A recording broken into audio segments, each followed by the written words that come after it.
Alors, qu'en dis-tu? J'en dis que c'est très joli. Et j'ai bien entendu la basse qui s'obstine. Eh bien voilà, c'est la basse obstinée, très utilisée dans la musique baroque. Il y a aussi une autre manière d'écrire la musique, qu'on appelle la basse continue. C'est une partition où sont écrites uniquement la mélodie et une partie de basse. Et sur cette partie de basse, il y a des chiffres placés en dessous des notes qui indiquent au musicien les accords à partir desquels il peut improviser un accompagnement. Improvisé? Comme dans le jazz? En quelque sorte, sauf que la musique est un peu différente. Dis donc, c'était des grands inventeurs, les musiciens baroques.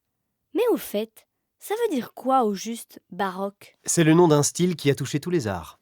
La peinture, la sculpture, l'architecture et bien entendu la musique. Un style brillant, foisonnant, flamboyant, renversant, presque excentrique et qui s'est répandu à travers toute l'Europe. Du calme!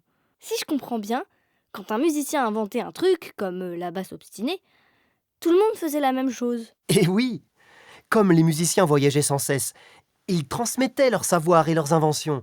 Mais cela n'empêchait pas chaque pays de développer un style particulier.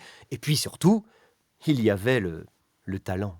Que dis-je? Le génie des compositeurs qui faisait qu'ils avaient chacun leur originalité.